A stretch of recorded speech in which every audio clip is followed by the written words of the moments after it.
Good morning. ഒരുപാട് plan ഉണ്ടായിരുന്നു. ഒരുപാടെന്ന് പറഞ്ഞാൽ ഒരുപാട് പ്ലാൻ. വെളുപ്പിന് 5 മണിക്ക് എഴുന്നേൽക്കുക, ഡയമണ്ട് ബീച്ചിൽ പോവുക, അവിടെ നിന്ന് വേറെ സ്ഥലത്തേക്ക് എല്ലാം കറങ്ങി എല്ലാ സ്പോട്ടും കവർ ചെയ്യുക എന്നൊക്കെ ഭയങ്കര ആഗ്രഹങ്ങളൊക്കെ ഉണ്ടായിരുന്നതാണ്. പക്ഷേ ഒന്നും നടന്നില്ല. കാരണം ഈ ക്ലൈമറ്റ് ആദ്യത്തെ ദിവസം വെയിലുകൊണ്ട് നല്ല, പിന്നെ മഴ കൊള്ളുന്നു, പിന്നെ മഞ്ഞ് കൊള്ളുന്നു, പിന്നെ സ്നോർക്കലിങ്ങിന് പോകുന്നു. ഇതിൻ്റെ എല്ലാത്തിൻ്റെയാണെന്ന് അറിയില്ല. മൊത്തത്തിൽ ഹെൽത്ത് ഇഷ്യൂസ് കാരണം എവിടെയും പോകാൻ പറ്റിയില്ല. ആക്ച്വലി എഴുന്നേൽക്കാൻ പോലും പറ്റിയില്ല. ഇപ്പോൾ 8 മണിയായി. 8 മണിയായി. ബ്രേക്ക്ഫാസ്റ്റ് എന്ന് പറയുന്നത് സ്ഥിരം ഇവിടെ വന്നു കഴിഞ്ഞാലുണ്ടല്ലോ, ബ്രെഡും മുട്ടയും കഴിച്ച് കഴിച്ച് കഴിച്ച് ഒരു വകയാവും. ഈ മുട്ടാകത്തിൻ്റെ കഫക്കെട്ട് വേറെ. അപ്പോൾ ഞങ്ങളിവിടെ നിന്ന് കെലിങ്കൻ ബീച്ച്, പിന്നെ ബ്രോക്കൺ ബീച്ച്, അങ്ങനെ ചുരുങ്ങിയ പ്ലാനാണ്. നോക്കട്ടെ. കാര്യം എന്താണെന്ന് വെച്ചാൽ നല്ല തിരക്കാണ് ഇവിടുത്തെ റോഡുകളെല്ലാം. പിന്നെ നുസാപ്പേനയുടെ റോഡ്, നിങ്ങൾ ടൂ വീലറിലാണ് പോകുന്നതെന്നുണ്ടെങ്കിൽ നിങ്ങൾ കാറിൻ്റെ മാപ്പ് ഇടുക, അല്ലെങ്കിൽ വേറെ ഏതെങ്കിലും ചെറിയ ഊടുവഴിയൊക്കെ ആയിരിക്കും. ഈ വഴി എന്ന് പറയുന്നത് മഴ പെയ്ത് കഴിഞ്ഞിട്ടുണ്ടെങ്കിൽ വെള്ളം കെട്ടിക്കിടന്നതിൽ കുഴിയൊന്നും നമുക്ക് മനസ്സിലാവില്ല. അപ്പോൾ അതുകൊണ്ട് നമ്മൾ വീഴാനൊക്കെ സാധ്യതയുണ്ട്. അപ്പോൾ കാറിൻ്റെ മാപ്പ് ഇട്ടിട്ട് വേണം ഈ സ്ഥലങ്ങളിലോട്ടെല്ലാം പോകാൻ, ടൂ വീലറിലാണെങ്കിൽ. പിന്നെ നല്ല തിരക്കുണ്ടാവും, കാരണം എല്ലായിടത്തും അങ്ങനെ വന്നാലും ഒരു സ്ഥലത്ത് നമ്മൾ ഇറങ്ങി കഴിഞ്ഞിട്ടുണ്ടെങ്കിൽ അത് കയറി അവിടെ നിന്ന് 2-3 ഫോട്ടോസൊക്കെ എടുത്ത് തിരിച്ച് വരുമ്പോഴേക്കും 1 മണിക്കൂറെങ്കിലും എടുക്കും. അപ്പോൾ ഒരു സ്ഥലത്തിന് 1 മണിക്കൂർ വെച്ചിട്ട് നിങ്ങൾ കണക്ക് കൂട്ടുക. അപ്പോൾ ഞങ്ങളുടെ ലിമിറ്റഡ് സമയത്ത് എത്രയൊക്കെ എവിടെയൊക്കെ പോകാൻ പറ്റും എന്നാണ് നോക്കാൻ പോകുന്നത്. പിന്നെ ഒരു പ്രധാനപ്പെട്ട കാര്യം പറയാനുള്ളത്, നിങ്ങൾ ഈ വിഷ്വൽ ലൈൻ എന്ന് പറഞ്ഞ ഈ പ്രോപ്പർട്ടി എടുക്കാൻ പ്ലാൻ ചെയ്യുന്നുണ്ടെങ്കിൽ, ഞാൻ പറഞ്ഞല്ലോ ഞാൻ നല്ല പ്രോപ്പർട്ടിയാണെന്ന് പറഞ്ഞുകൊണ്ട്, പക്ഷേ വേറൊരു കാര്യമുണ്ട്. ഒരു പ്രത്യേകം ശ്രദ്ധിക്കേണ്ട കാര്യം എന്ന് വെച്ചാൽ, ഞാൻ ഇന്നലെ ഒരു ഇയർ പ്ലഗ് കാണിച്ചിരുന്നില്ലേ, അതെന്തിനാന്ന് വെച്ചാൽ ഇതിൻ്റെ തൊട്ടടുത്തൊരു മുസ്ലിം പള്ളിയുണ്ട്. ഈ മുസ്ലിം പള്ളിയിൽ ഒരു വ്യത്യസ്തമായിട്ടുള്ള രീതിയാണെന്ന് തോന്നുന്നു. അതായത് ഇവർ രാത്രി 12 മണി തൊട്ട് വെളുപ്പിന് 5 മണി വരെ ഈ ഖുർആൻ പാരായണവും, അത് മൈക്കിൽ. അപ്പോൾ ഈ മതം എന്ന് പറയുന്ന മനുഷ്യന് സമാധാനം നൽകാൻ വേണ്ടിയിട്ടാണ്. അപ്പോൾ ഉറങ്ങുന്ന സമയത്ത് ഇതുപോലെ ഖുർആൻ പാരായണോ നടത്തുക എന്നൊക്കെ പറയുമ്പോൾ വളരെ മോശമാണ്. അതായത് ഇതൊരു 5 മണിയാകുമ്പോൾ, അതായത് സുബഹി ബാങ്ക് കൊടുക്കുന്ന സമയമാകുമ്പോൾ നിൽക്കും, പിന്നെ നമുക്ക് ഉറങ്ങാം, പിന്നെ സൗണ്ടുമില്ല, ഒന്നുമില്ല. ഇത് എന്ത് രീതിയാണെന്ന് എനിക്ക് മനസ്സിലാവണില്ല. അതായത് ടിപ്പിക്കൽ മനുഷ്യനെ ശല്യപ്പെടുത്താനുള്ള. കാരണം ഇന്നലെ അത്യാവശ്യം ചെറിയ പനിയൊക്കെ ഉണ്ടായതുകൊണ്ട് തന്നെ ഒരു പോളെ കണ്ണടങ്ങാനും പറ്റിയിട്ടില്ല ഈ ഖുർആൻ പാരായണം കാരണം. അപ്പോൾ നമ്മളുടെ മനുഷ്യന് സമാധാനം നൽകാം, അതിനാണ് മതങ്ങൾ, അല്ലാതെ എനിഹൗ. അപ്പോൾ ഇങ്ങനെ ഒരു നെഗറ്റീവ് ഉണ്ട് ഈ പ്രോപ്പർട്ടിക്ക്. അതുകൊണ്ടാണെന്ന് തോന്നുന്നു അവർ ഇയർ പ്ലഗ് വെച്ചിരിക്കുന്നത്. അപ്പോൾ നമുക്ക് സുഖമായിട്ട് സ്വസ്ഥമായിട്ട് കിടന്നുറങ്ങാം. അവരവരുടെ കാര്യം, നമ്മൾ നമ്മുടെ കാര്യം. അതുകൊണ്ടായിരിക്കാം മേ ബി. പക്ഷേ അതൊരു വൻ നെഗറ്റീവായിട്ടാണ് എനിക്ക് ഫീൽ ചെയ്തത്. അപ്പോൾ ഞാൻ എൻ്റെ ഗൂഗിൾ റിവ്യൂസൊക്കെ എടുത്ത് നോക്കി. അപ്പോൾ അതിൽ 1-2 പേര് മെൻഷൻ ചെയ്തിട്ടുണ്ട് ആക്ച്വലി. അപ്പോൾ അത് ശ്രദ്ധയിൽപ്പെട്ടില്ല, അങ്ങനെ പറ്റിയതാണ്. അപ്പോൾ ഞാൻ സെക്കൻഡ് ഓപ്ഷനായിട്ട് വേറൊരു പ്രോപ്പർട്ടി വെച്ചിട്ടുണ്ടായിരുന്നു. അപ്പോൾ ആ പ്രോപ്പർട്ടിക്കും ഈ പ്രശ്നമുണ്ട്. തേർഡ് ഓപ്ഷൻ വെച്ചൊരു പ്രോപ്പർട്ടി ഉണ്ടായിരുന്നു, ആ പ്രോപ്പർട്ടിക്കും ഈ പ്രശ്നമുണ്ട്. ഇവിടെ ഈ വെളുപ്പിന് വരെ ഈ പ്രാർത്ഥന എന്ന് പറയുന്നത് ഇവിടെ ഉള്ള സംഗതിയാണെന്ന് തോന്നുന്നു. അപ്പോൾ എനിക്കൊരു കാര്യം മനസ്സിലായി, ഇതിൽ നിന്നൊരു മോചനമില്ല. അപ്പോൾ കുറച്ചുകൂടി ഉള്ളേരിയയിലേക്ക് നോക്കിക്കഴിഞ്ഞിട്ടുണ്ടെന്നുണ്ടെങ്കിൽ ഈ ഒരു നെഗറ്റീവിൽ നിന്ന് നമുക്ക് രക്ഷപ്പെടാം.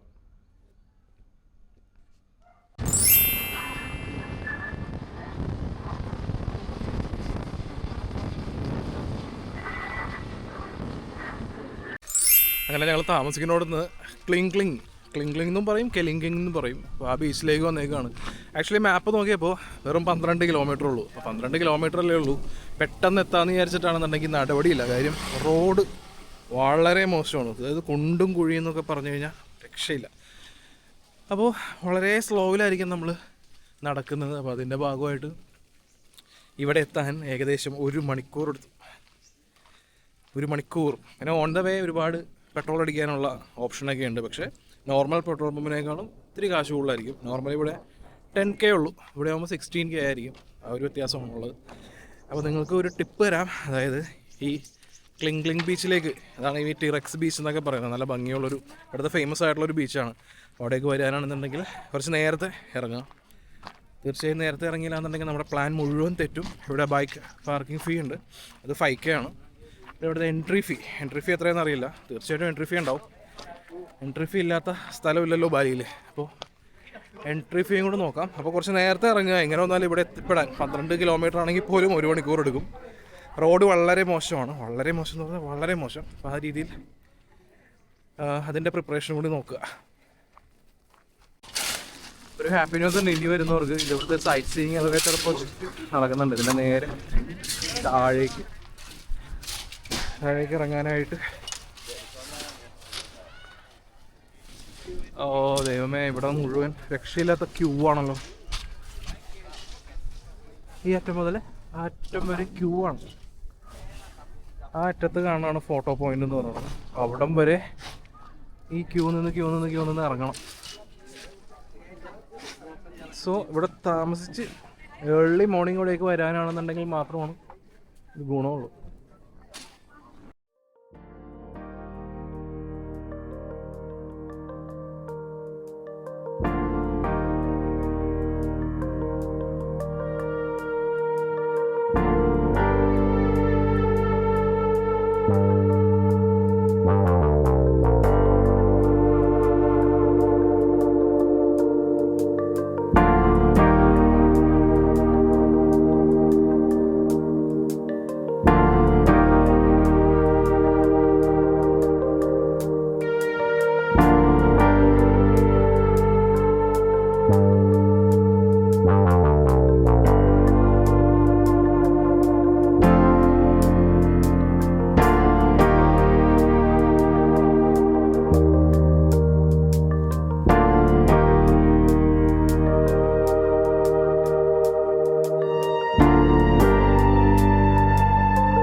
ഈ കെലിംഗിങ് ബീച്ച് ആക്ച്വലി വളരെ വളരെ ബ്യൂട്ടിഫുൾ ആണ്. നമ്മളത് എത്ര തവണ നമ്മൾ മറ്റുള്ള വ്ളോഗുകളിലും ബാക്കിയുള്ളതിലൊക്കെ കണ്ടാലും ഇങ്ങനെ കണ്ടുകൊണ്ടിരിക്കാൻ നല്ല.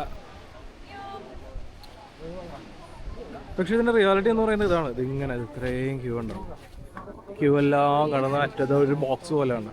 അവിടെ നിന്നിട്ട് ഫോട്ടോ എടുക്കുമ്പോഴാണ് ആ ഫോട്ടോ പോയിന്റ് കിട്ടുന്നത്. അപ്പോൾ ഇത് ഇവിടെ നിന്ന് അവിടം വരെ എത്താനായിട്ട് ഒരു ഏകദേശം, കാരണം 1 മണിക്കൂറെങ്കിലും എടുക്കും. എല്ലാവർക്കും അവരുടേതായിട്ടുള്ള ഫോട്ടോ ടൈമും കാര്യങ്ങളൊക്കെ ഇല്ലേ. ഇതാണ് ഇതിൻ്റെ റിയാലിറ്റി എന്ന് പറയുന്നത്. അത് നമുക്ക് അവിടം വരെ ചെന്നിട്ട് ഫോട്ടോ എടുക്കേണ്ട ആവശ്യമൊന്നുമില്ല. നമുക്ക് അടുത്ത സ്ഥലത്തേക്ക് പോകുന്നു. കാരണം മഴ അടിക്കാൻ ചാൻസ് ഉണ്ടെന്ന് തോന്നുന്നു. മഴ പെയ്താൽ മഹാ ബോറാണ് നുസാബിനിട. കാരണം റോഡ് വളരെ മോശമായതുകൊണ്ട് തന്നെ മഴ പെയ്യുമ്പോൾ നിറച്ച് കുഴികളിൽ വെള്ളം നിൽക്കും. വെള്ളം നിന്ന് കഴിഞ്ഞിട്ടുണ്ടെങ്കിൽ നമ്മൾ ആ കുഴിയിൽ വീഴാനാ നേരം ഉണ്ടാവുള്ളൂ. സോ അപ്പോൾ ക്ലിങ് അഥവാ കെലിംഗിങ് ബീച്ച് കണ്ടു. ഒരു കാര്യം ഞാൻ വീണ്ടും ഓർമ്മിപ്പിക്കുകയാണ്. നിങ്ങൾ ബാലിയിലെ നുസാബിനിട പ്ലാൻ ചെയ്യുകയാണെന്നുണ്ടെങ്കിൽ നിങ്ങൾ താമസിക്കുന്ന സ്ഥലത്ത് നിന്ന് ഏഞ്ചൽസ് ബില്ലാബോങ്ങിലേക്കോ അല്ലെങ്കിൽ കെലിംഗിങ് ബീച്ചിലേക്കോ ബ്രോക്കൺ ബീച്ചിലേക്കോ ഡയമണ്ട് ബീച്ചിലേക്കോ ഗൂഗിൾ മാപ്പിൽ സമയം നോക്കുമ്പോൾ 36 മിനിറ്റിലേക്ക് എത്തും. 12 കിലോമീറ്റർ ഉള്ളൂ, 20 കിലോമീറ്റർ ഉള്ളൂ, അങ്ങനെയൊക്കെ ആയിരിക്കും കാണിക്കുന്നത്. പക്ഷേ റോഡ് എന്ന് പറയുന്നത് നിങ്ങളിപ്പോൾ സ്ക്രീനിൽ കാണുന്ന പോലെ വളരെ വളരെ മോശമായിട്ടുള്ള റോഡുകളാണ്. നിങ്ങൾ സെൽഫ് ഡ്രൈവിന് കാറാണ് റെൻറ്റിനെടുക്കുന്നതെന്നുണ്ടെങ്കിൽ ശ്രദ്ധിക്കുക. കാരണം കുറേ കാറുകളുടെയൊക്കെ അടിയിടിക്കുന്നുണ്ട്, അങ്ങനെയുള്ള പ്രശ്നങ്ങളുണ്ട്. എന്തെങ്കിലും തകരാറ് പറ്റിക്കഴിഞ്ഞാൽ നമ്മളവർ ചോദിക്കുന്ന തുക കൊടുക്കാൻ നമ്മൾ ബാധ്യസ്ഥരാണ്. 2 വീലർ നമ്മൾ റെൻറ്റിനെടുക്കുമ്പോൾ 2 വീലർ അത്യാവശ്യം നല്ല രീതിയിൽ തന്നെ അതിന് ഓടിപ്പഴകിയ രീതിയിലുള്ള ഒരു പടല ആ ഒരു സൈസിലായിരിക്കും നമുക്ക് 2 വീലർ കിട്ടുന്നത്. എല്ലാ റെൻറ്റിനെടുക്കുന്ന 2 വീലറും അങ്ങനെയായിരിക്കും. കാരണം എന്താണെന്ന് വെച്ചാൽ എല്ലാ ടൂറിസ്റ്റുകളും ഇതുപോലുള്ള സ്ഥലങ്ങളിലും ഈ റോഡിലൂടെയാണല്ലോ ഓടിക്കുന്നത്. ഇപ്പോൾ റോഡിൻ്റെ കാര്യം പ്രത്യേകം ശ്രദ്ധിക്കുക. മഴയുള്ള സമയങ്ങളൊക്കെ ഈ കുഴികളിലെല്ലാം വെള്ളം നിറഞ്ഞു നിൽക്കും. അപ്പോൾ നമുക്കതൊരു വലിയ കുഴിയാണോ ചെറിയ കുഴിയാണോ എന്ന് അറിയാൻ പറ്റില്ല. അങ്ങനെയുള്ളൊരു ബുദ്ധിമുട്ടുമുണ്ട്. റോഡിൻ്റെ കാര്യത്തിൽ പ്രത്യേകം ശ്രദ്ധിക്കുക. കാരണം ഞങ്ങൾ ഈ യാത്രയിൽ തന്നെ ഞങ്ങൾ 2 അപകടം കണ്ടിരുന്നു. അതുകൊണ്ടാണ് പറയുന്നത് ഈ ഏരിയ, അതായത് കെലിംഗിങ് ബീച്ചിൻ്റെയും ബ്രോക്കൺ ബീച്ചിൻ്റെയും ഏരിയ നിങ്ങളൊന്ന് ശ്രദ്ധിക്കുക. വളരെയധികം ശ്രദ്ധിക്കുന്നത് നല്ലതാണ്.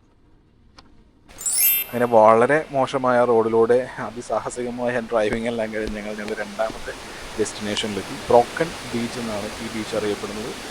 നുസാപ്പെനഡയിൽ വളരെ ഫേമസ് ആയിട്ടുള്ള ഒരു ടൂറിസ്റ്റ് ഡെസ്റ്റിനേഷനാണ് ഈ ബ്രോക്കൺ ബീച്ച് എന്ന് പറയുന്നത്. നിങ്ങൾ കെലിംഗൻ ബീച്ച് പ്ലാൻ ചെയ്യുകയാണെന്നുണ്ടെങ്കിൽ ഒരു ചെറിയൊരു ഡ്രൈവേ ഉള്ളൂ അവിടുന്ന് ബ്രോക്കൺ ബീച്ചിലേക്ക്.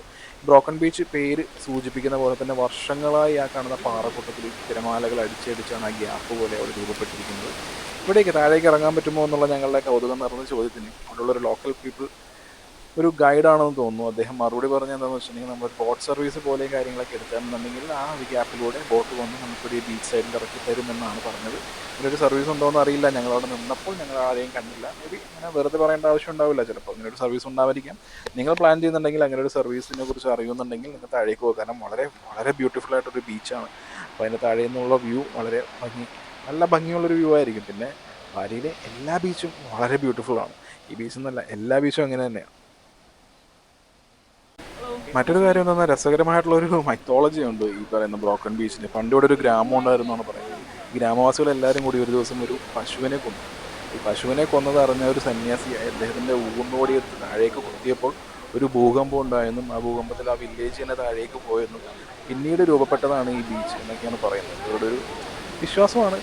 എല്ലാത്തിനും ഉണ്ടാവില്ല ഇതുപോലുള്ള ഓരോരോ ബാക്ക് സ്റ്റോറി. ഒരു ബാക്ക് സ്റ്റോറീസാണ്. എത്രമാത്രം സത്യം ഉണ്ടെന്നറിയില്ല. പക്ഷേ അവിടുത്തെ ലോക്കൽ പീപ്പിൾ പറഞ്ഞുകൊണ്ട് അവരത് വിശ്വസിക്കുന്നതെന്നർത്ഥം. ബ്രോക്കൺ ബീച്ചിന് അടുത്ത് തന്നെയുള്ള വളരെ വാക്കിംഗ് ഡിസ്റ്റൻസിലുള്ള നെക്സ്റ്റ് ഡെസ്റ്റിനേഷനാണ് ഏഞ്ചൽസ് ബില്ലാബോങ് എന്ന് പറയുന്നത്. നടന്നു പോകാവുന്ന ദൂരം മാത്രമേ ഉള്ളൂ. വേറെ പ്രത്യേകിച്ച് എൻട്രി ടിക്കറ്റോ കാര്യങ്ങളോ ഒന്നുമില്ല. പക്ഷേ ഒരു കാര്യം പ്രത്യേകം ശ്രദ്ധിക്കണം, ഈ ഏഞ്ചൽസ് ബില്ലാബോങ് എന്ന് പറയുന്ന യാതൊരുവിധ സേഫ്റ്റി മെഷേഴ്സും കാര്യങ്ങളോ ഒന്നുമില്ലാത്തൊരു സ്ഥലമാണ്. ശ്രദ്ധിച്ച് നിന്നില്ല എന്നുണ്ടെങ്കിൽ താഴേക്ക് വീഴാം, അപകടങ്ങൾ പറ്റാം. അപ്പോൾ ആ ഒരു കാര്യം ശ്രദ്ധയിൽ വേണം. യാതൊരു സേഫ്റ്റി മെഷേഴ്സും ഇല്ലാത്ത ഒരു ടൂറിസ്റ്റ് സ്പോട്ട് ഇങ്ങനെ വളരെ ഓപ്പണായിട്ട് കിടക്കുകയാണ്. ആ ഒരു കാര്യം എപ്പോഴും ശ്രദ്ധയിലുണ്ടാകുന്നത് വളരെ നല്ലത്.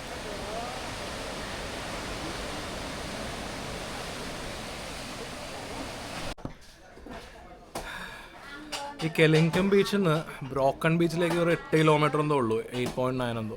പക്ഷേ റോഡ് ഒരു രക്ഷയില്ല. മോശം എന്ന് പറഞ്ഞു കഴിഞ്ഞിട്ടുണ്ടെങ്കിൽ നമ്മുടെ വണ്ടിയുടെ അടിയൊക്കെ ഇടിച്ച് ഇപ്പോൾ 2 പേരൊക്കെ ഇരിക്കുകയാണെന്നുണ്ടെങ്കിൽ പ്രിപ്പയർ ആയിട്ട് ഇരിക്കുക. കാര്യം വണ്ടിയുടെ അടിയൊക്കെ ഇടിക്കാനൊക്കെ ഭയങ്കര മോശമായിട്ടുള്ള റോഡാണ് ഈ ബ്രോക്കൺ ബീച്ചിലേക്കുള്ളത്. ഇപ്പോൾ ബ്രോക്കൺ ബീച്ചിൽ വന്നു കഴിഞ്ഞിട്ടുണ്ടെങ്കിൽ ബ്രോക്കൺ ബീച്ചും പിന്നെ ഏഞ്ചൽസ് ബില്ലാബോങ് ഇത് രണ്ടും അടുത്തടുത്താണ്. വേറെ എൻട്രി ഫീയും കാര്യങ്ങളൊന്നുമില്ല. പാർക്കിങ്ങിൻ്റെ ഒരു 5000 ഇന്തോനേഷ്യൻ റുപ്പിയ, 5000 IDR മാത്രമേ ഉള്ളൂ. പ്രത്യേകിച്ചൊന്നുമില്ല. പക്ഷെ കുറച്ച് അങ്ങോട്ടും ഇങ്ങോട്ടും കുറച്ച് നടപ്പുണ്ട്. അപ്പോൾ നിങ്ങൾ ഈ ക്ലൈമറ്റ് ശ്രദ്ധിക്കുക. ഇവിടെ ഭയങ്കര ഹ്യൂമിഡിറ്റിയാണ്. ഹ്യൂമിഡിറ്റിയുടെ പ്രശ്നമുണ്ട്. ഒരു കരിക്ക് ഓർഡർ ചെയ്തിട്ടുണ്ട്. ഇവിടുത്തെ 30K ആണ്. അപ്പോൾ ഏകദേശം ഒരു 2 ലിറ്റർ വെള്ളമെങ്കിലും ഉണ്ടാവും. അത്രയും വലുതാണ് ഒരെണ്ണം, ഹ്യൂജാണ്. അപ്പോൾ ഇവിടുത്തെ 30K എന്ന് പറയുമ്പോൾ ഏകദേശം 165 രൂപയുടെ കരിക്കാണിത്. കൊള്ളാവോ? അങ്ങനെ സൈറ്റ് സീയിങ് എല്ലാം കഴിഞ്ഞ് ഞങ്ങൾ ലഞ്ചിൻ്റെ സമയമായി. ഞങ്ങൾ തലേ ദിവസം കയറിയ ഇന്ത്യൻ ധാബ ആ റെസ്റ്റോറൻറ്റിൽ തന്നെയാണ് കയറിയത്. ഞങ്ങളൊരു ബിരിയാണി, ഒരു ലക്നവി ബിരിയാണിയാണ് ഞങ്ങൾ ട്രൈ ചെയ്യാൻ വേണ്ടി ഒരെണ്ണം മേടിച്ചുള്ളൂ. കാരണം ടേസ്റ്റ് നോക്കിയിട്ട് നമുക്ക് വേണമെങ്കിൽ അടുത്തത് ഓർഡർ ചെയ്താൽ മതിയല്ലോ. എങ്ങനെയുണ്ട്? ലക്നവി ചിക്കൻ ബിരിയാണി ഇന്തോനേഷ്യയിലെ നുസാപ്പെനഡയിൽ കിട്ടിയാൽ ഇങ്ങനെ ഇരിക്കും. എന്തൊക്കെയോ ഫ്ലേവർ. അങ്ങനെ ഞങ്ങൾ നുസാപ്പെനഡിൽ നിന്ന് ഫെറി എല്ലാം കയറി നുസ ദുവ എന്നുള്ള സ്ഥലത്തെത്തി. നുസ ദുവയിൽ ഞങ്ങൾ ഇനി അടുത്ത 3 ദിവസം സ്റ്റേ ചെയ്യാൻ പോകുന്ന ഹോട്ടലാണ് ഈ കാണുന്നത്. ഇതൊരു മാരിയറ്റിൻ്റെ പ്രോപ്പർട്ടിയാണ്. റിനൈസൻസ്, മാരിയറ്റിൻ്റെ പ്രീമിയം സെഗ്മെൻറ്റിൽ വരുന്ന റിനൈസൻസിൻ്റെ പ്രോപ്പർട്ടി. റിനൈസൻസ് നുസ ദുവ എന്നാണ് ഇതിൻ്റെ പേര്. ഈ റിനൈസൻസിൽ താമസിക്കാൻ 3 ദിവസത്തേക്ക് ഞങ്ങൾ മുടക്കിയിരിക്കുന്നത് 0, അതായത് 1 രൂപ പോലും ഞങ്ങൾ മുടക്കിയിട്ടില്ല. എങ്ങനെ ക്രെഡിറ്റ് കാർഡ്സിൻ്റെ മൈൽസ്, പോയിൻറ്റ്സ്, റിവാർഡ്സ് ഇതെല്ലാം നമുക്ക് എങ്ങനെ നമ്മുടെ ട്രാവലിൽ ഹെൽപ്ഫുള്ളാക്കും എന്നുള്ള കാര്യമാണ് നിങ്ങൾ ഇനി അറിയാൻ പോകുന്നത്. ഇത് ഈ എപ്പിസോഡിലല്ല, ഇതിനെക്കുറിച്ച് ഡീറ്റെയിൽ ആയിട്ട് ഈ പ്രോപ്പർട്ടിയെക്കുറിച്ച് അടുത്ത എപ്പിസോഡിൽ പറയുന്നതാണ്. ഓക്കെ, ഞങ്ങളുടെ ഇനിയുള്ള ദിവസങ്ങളെന്ന് പറയുന്നത് ആക്ച്വലി ഒരു മാരിയറ്റിൻ്റെ പ്രോപ്പർട്ടിയിലാണ്. 3 ദിവസങ്ങൾ റിനൈസൻസ് എന്ന് പറഞ്ഞ പ്രോപ്പർട്ടിയാണ് ഞങ്ങൾ ഇനി അങ്ങോട്ട് സ്റ്റേ ചെയ്യാൻ പോകുന്നു. എനിക്ക് 2 യൂട്യൂബ് ചാനലുണ്ട്. നിങ്ങൾ ഈ ചാനൽ കാണുന്ന ട്രാവൽ റിലേറ്റഡ് ആയിട്ടുള്ള ടോപ്പിക്സ്, പിന്നെ ക്രെഡിറ്റ് കാർഡ്സിൻ്റെ റിവാർഡ്സ്, മൈൽസ്, പോയിൻറ്റ്സ് തുടങ്ങിയ കാര്യങ്ങളെല്ലാം എങ്ങനെ ബെനിഫിഷ്യലായിട്ട് നമുക്കൊരു ട്രാവലിൽ ഉൾപ്പെടുത്താൻ തുടങ്ങി, അങ്ങനെ നമുക്ക് ഒരുപാട് ലാഭം ഉണ്ടാകും, എങ്ങനെ ചീപ്പായിട്ട് ഒരു ട്രാവൽ നമുക്ക് പ്ലാൻ ചെയ്യാൻ തുടങ്ങിയ കാര്യങ്ങളാണ്. രണ്ടാമത്തെ എൻ്റെ യൂട്യൂബ് ചാനൽ എന്ന് പറയുന്നത് അതൊരു മൂവി റിവ്യൂ ചാനലാണ്. ഈ മൂവി റിവ്യൂസിൻ്റെ പരിപാടി ഞാൻ 2012 സമയത്ത് ഫേസ്ബുക്കിൽ തുടങ്ങിയതാണ്. അന്നത്തെ എല്ലാ മൂവി ഗ്രൂപ്പുകളിലും ഞാൻ വളരെ ആക്റ്റീവായിരുന്നു. എൻ്റെ പ്രൊഫൈലിലൂടെയും അല്ലാതെയും മൂവി റിവ്യൂസ് സ്ഥിരമായിട്ട് ഇടുന്ന ഒരാളായിരുന്നു. യൂട്യൂബ് ചാനൽ തുടങ്ങിയിട്ട് വളരെ കുറച്ചേ ആയിട്ടുള്ളൂ. ജസ്റ്റ് ഒരു മാസമേ ആയിട്ടുള്ളൂ. അതാണ്. അപ്പോൾ ഇപ്പോൾ ഈ യാത്ര എവിടേക്കാണെന്ന് വെച്ചിട്ടുണ്ടെങ്കിൽ ഇവിടെ ബാലിയിൽ വന്നപ്പോൾ ആണ് അറിഞ്ഞത് ബാലിയിൽ ഒരു ഐമാക്സ് തിയേറ്റർ ഉണ്ടെന്നുള്ള കാര്യം. അപ്പോൾ ഐമാക്സ് തിയേറ്ററിൽ ഒരു പടം കാണുക എന്നുള്ളത് ഒരു മൂവി ബഫിനെ സംബന്ധിച്ച് അതൊരു വലിയ കാര്യമല്ലേ. അങ്ങനെ captain America the brave new world എന്നുള്ള സിനിമ കാണാനുള്ള പോക്കാണ് നിങ്ങൾ ഈ കാണുന്നത്. ദോഷം പറയരുതല്ലോ, നമ്മുടെ കേരളത്തിൽ ആകെ 2 ഐമാക്സിനുള്ളത്, കൊച്ചിയിലും ട്രിവാൻഡ്രത്തും. അവിടെ ഉള്ളതിനേക്കാൾ റേറ്റ് കുറവാണ് ഇവിടെയുള്ള ബാലിയിലുള്ള ഐമാക്സ്. സത്യത്തിൽ ഈ കൊച്ചിയിലും ട്രിവാൻഡ്രത്തും ഐമാക്സ് നമ്മളെ കത്തിവെച്ച് പിഴിഞ്ഞുകൊണ്ടിരിക്കുകയാണ്. നല്ല കിടിലൻ ഓഡിറ്റോറിയം ആയിരുന്നു ഇവിടുത്തെ ഐമാക്സ് എന്ന് പറയുന്നത്. സ്റ്റേഡിയം ലെവൽ സീറ്റിംഗ് കാര്യങ്ങളൊക്കെ ആയിട്ട് വളരെ ഭംഗിയായിട്ട് അവർ മെയിൻറ്റെയിൻ ചെയ്തിട്ടുണ്ട്. അതിൻ്റെ സ്ക്രീൻ സൈസ് ആണെങ്കിലും അതിൻ്റെ സൗണ്ട് എഫക്റ്റ് ആണെങ്കിലും എല്ലാം സൂപ്പർബായിരുന്നു. ഐമാക്സ് എക്സ്പീരിയൻസ് എന്നുള്ള രീതിയിൽ നല്ലതാണെങ്കിലും Captain America the Brave New World എന്ന് പറയുന്ന പടം വളരെ മോശം പടമായിരുന്നു. സത്യം പറയുമല്ലോ, മാർവലിൻ്റെ ഒരു ക്രാപ്പ് എന്ന് തന്നെ പറയാം. ഞങ്ങളുടെ ഹോട്ടലിൽ നിന്ന് ഏകദേശം ഒരു 3/4 മണിക്കൂർ ടൂ വീലറിൽ ഡ്രൈവ് ചെയ്തിട്ട് വേണം ഐക്കൺ വാലി എന്നുള്ളൊരു ഷോപ്പിംഗ് മോളിലെത്താൻ. ബീച്ചിന് സൈഡിലുള്ള വളരെ ബ്യൂട്ടിഫുൾ ആയിട്ടുള്ള ഒരു ഷോപ്പിംഗ് മോളാണ് ഈ ഐക്കൺ വാലി. സത്യത്തിൽ ഈ ഐക്കൺ വാലി സന്ദർശിക്കേണ്ട സമയം എന്ന് പറയുന്നത് ഒരു സൺസെറ്റിൻ്റെയൊക്കെ സമയമാണ്. കാരണം ഈ ബീച്ചിന് തൊട്ടടുത്ത് നിൽക്കുന്ന ആ ഒരു ബീച്ചിനോട് നടക്കുന്ന വാക്ക് വേയും കാര്യങ്ങളൊക്കെ ആയിട്ടുള്ള അങ്ങനെ ഒരു വളരെ ബ്യൂട്ടിഫുൾ ആയിട്ടൊരു ഷോപ്പിംഗ് മോളാണ്. അപ്പോൾ സൺസെറ്റ് സമയത്തായിരുന്നു ശരിക്കും ഇവിടെ വരേണ്ടത്. സൺസെറ്റ് സമയത്ത് സിനിമയ്ക്ക് കയറിയിരിക്കുന്നതുകൊണ്ട് അതൊരു വലിയ മിസ്സാണെന്ന് തന്നെ പറയാം. കാരണം പടം അത്ര പോരായിരുന്നു. ഈ ഐക്കൺ വാലി എന്നുള്ള ഈ ഷോപ്പിംഗ് മോൾ സ്ഥിതി ചെയ്യുന്നത് സനൂർ എന്ന സ്ഥലത്താണ്. സനൂർ എവിടെയെങ്കിലും കേട്ടതായിട്ട് ഓർക്കുന്നുണ്ടോ? നമ്മൾ നുസാപ്പിനളിൽ പോകാൻ വേണ്ടി ഫെറി കയറാൻ വേണ്ടി വന്ന സ്ഥലമാണ്. ഈ ഫെറിയൊക്കെ ഉള്ള സ്ഥലമാണ് സനൂർ എന്ന് പറയുന്നത്. നിങ്ങൾ നുസാപ്പിനോട് പ്ലാൻ ചെയ്യണമെന്നുണ്ടെങ്കിൽ നുസാപ്പിനിൽ നിന്ന് റിട്ടേൺ ചെയ്യണി തിരിച്ച് സനൂർ എത്തുമ്പോൾ നിങ്ങൾ ഈ ഐക്കൺ വാലി എന്നുള്ള ഈ ഷോപ്പിംഗ് മോൾ നിങ്ങൾ സന്ദർശിക്കുക. കാരണം സൺസെറ്റിൻ്റെ സമയത്ത് കിഡിലൻ വൈബാണ്. ഒരുപാട് ഫുഡ് ജോയിൻറ്റ്സ്, ബാറ്, ബിയർ പാർലറൊക്കെയുള്ള ഈവനിങ് സൺസെറ്റിൻ്റെ സമയത്ത് ഒരു കിടിലൻ വൈബായിരിക്കുമെന്ന് എനിക്ക് ഉറപ്പാണ്. പക്ഷേ ആ സമയത്ത് ഞാൻ ഐമാക്സിൽ സിനിമയ്ക്ക് കയറിപ്പോയി. അങ്ങനെ അതെല്ലാം മിസ്സായി. ഓൾമോസ്റ്റ് ഈ പറയുന്ന ഷോപ്പിംഗ് മോൾ ക്ലോസ് ചെയ്യുന്ന സമയത്താണ് ഞാൻ ഈ വീഡിയോ എടുത്തത്. സുനാമി ഇവാക്യുവേഷൻ റൂട്ട് എന്ന് പറയുന്നത് സുനാമി വന്നപ്പോൾ ഏറ്റവും കൂടുതൽ അത് എഫക്റ്റ് ചെയ്തത് ഇന്തോനേഷ്യയിലായിരുന്നു. അപ്പോൾ അതുകൊണ്ട് ഇപ്പോൾ എന്ത് ഷോപ്പിംഗ് മോൾ എവിടെയൊക്കെയാണെങ്കിലും സുനാമി ഇവാക്യുവേഷൻ പോയിന്റ്സ് ഒക്കെ നമുക്ക് കാണാം. ഇതൊരു മസ്റ്റ് വിസിറ്റ് ആയിട്ടുള്ള ഒരു ഷോപ്പിംഗ് മോളാണ്. വളരെ ബ്യൂട്ടിഫുൾ ആണ് ഈ ഐക്കൺ വാലി എന്ന് പറയുന്നത്.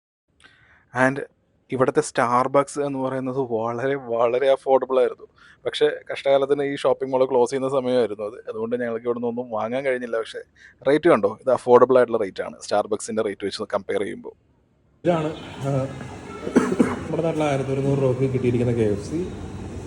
Just 4 piece chicken, 3 Coca Cola, 3 soup ഉണ്ട് ഇവരുടെ, പിന്നെ ഫ്രഞ്ച് ഫ്രൈസ്. ആക്ച്വലി ഇതിൽ ചിക്കനും പിന്നെ വെജിറ്റബിൾസൊക്കെ ഉണ്ട്, സൂപ്പ്. ഇത് കൊള്ളാം. ഈ ഒരു കോംബോ നമ്മുടെ നാട്ടിലെ KFCക്ക് ഇപ്പോൾ പഴയ പോലെ ഒന്നും അല്ല. അത് ഒരു ക്വാളിറ്റിയും ക്വാണ്ടിറ്റിയും നല്ല രീതിയിൽ കുറച്ചു. ഇതിപ്പോൾ 1017 രൂപ മുടക്കിയാലും എനിക്ക് കൊള്ളാം. ഇപ്പോൾ ലുലുവിലെയോ അല്ലെങ്കിൽ വേറെ എവിടെയെങ്കിലും KFCയിലൊക്കെ കയറി കഴിഞ്ഞിട്ടുണ്ടെങ്കിൽ നമ്മൾ മുടക്കുന്നതിനുള്ള ആ രീതിയിലുള്ള ഒന്നും കിട്ടാറില്ല. അങ്ങനെ വെച്ച് നോക്കുമ്പോൾ 1100 രൂപ കൊടുത്താലും ഇത് കുഴപ്പമില്ല, അത് വർത്താം. KFCയിൽ നമ്മൾ ഈ 4 chicken piece, French fries, drinks, ഇതെല്ലാം ഉള്ള ഒരു പാക്കേജിന് ഒരു കോംബോ.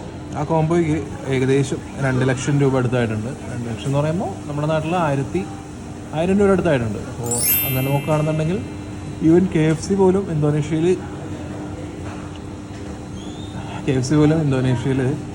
എക്സ്പെൻസീവ് ആണ്. അങ്ങനെ ഞങ്ങളുടെ ഈ ഒരു ദിവസം ഇവിടെ അവസാനിക്കുകയാണ്. ഈ കാണുന്ന നുസാ ദുബായിലെ റിനൈസൻസ് എന്ന് പറഞ്ഞൊരു പ്രോപ്പർട്ടി, ഇവിടുത്തെ റൂം ടൂർ, ഇവിടുത്തെ 4 സ്വിമ്മിംഗ് പൂള്, ഇവിടുത്തെ ബ്രേക്ക്ഫാസ്റ്റ് ബുഫേ, ഇതെല്ലാം കാണിക്കാൻ വേണ്ടി ഒരു എൻറ്റയർ എപ്പിസോഡ് തന്നെ വേണം. അതാണ് അടുത്ത എപ്പിസോഡ് വരാൻ പോകുന്നത്. ഇവിടെ ഒരു ദിവസം ഏകദേശം 25,000 രൂപയ്ക്കാണ് ഒരു ചാർജ് ചെയ്യുന്നത്. അങ്ങനെ 3 ദിവസം. അപ്പോൾ 75,000 രൂപയുടെ ഒരു പ്രോപ്പർട്ടിയിലാണ് ഞങ്ങൾ ഫ്രീ ആയിട്ട് താമസിച്ചത്. അത് വേറെ ഒന്നുമില്ല, കൃത്യമായിട്ടുള്ള പ്ലാനിങ്, ക്രെഡിറ്റ് കാർഡ്സിൻ്റെ പോയിൻറ്റ്സ്, മൈൽസ് അതെല്ലാം ഉപയോഗമാണ്. അതിനെക്കുറിച്ചൊക്കെ ഡീറ്റെയിൽ ആയിട്ട് പറയാം. അപ്പോൾ അതായിരിക്കും അടുത്ത എപ്പിസോഡ് എന്ന് പറയുന്നത്. അതിനു മുമ്പ് ഇന്നത്തെ ദിവസം ചിലവിനെക്കുറിച്ച് അറിയണ്ടേ? ആ ചിലവിനെക്കുറിച്ച് ഓരോന്നോരോന്നായിട്ട് ഞാൻ പറയാം.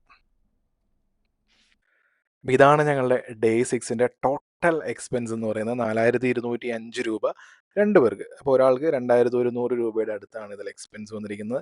ഇതിൽ മിസ്സിംഗ് ആയിട്ടുള്ളത് അക്കോമഡേഷൻ ആണ്. അക്കോമഡേഷൻ എന്തുകൊണ്ട് മിസ്സിംഗ് ആയെന്ന് ഞാൻ നിങ്ങളോട് ഓൾറെഡി പറഞ്ഞിട്ടുണ്ട്. ഇനിയുള്ള ദിവസങ്ങളിൽ ഞങ്ങളുടെ അക്കോമഡേഷൻ ഒന്നും ഉണ്ടാവില്ല, 0 ആയിരിക്കും. കാരണം ഞങ്ങൾ ഫ്രീ ആയിട്ടാണ്, ടാക്സ് പോലും അടക്കണ്ട. അതാണ് മാരിയറ്റ് ബോൺവോയുടെ പ്രത്യേകത. മാരിയറ്റ് ബോൺവോയിനെ കുറിച്ച് ഒരു സെപ്പറേറ്റ് വീഡിയോ തന്നെ നമ്മൾ ചെയ്യുന്നുണ്ട്. അപ്പോൾ 4225 രൂപ ഓരോ എക്സ്പെൻസിനും ഞാൻ വീണ്ടും ഡീറ്റെയിൽ ആയിട്ട് പറയേണ്ട ആവശ്യമില്ല, നിങ്ങൾക്ക് എല്ലാം അറിയുന്നതാണ്.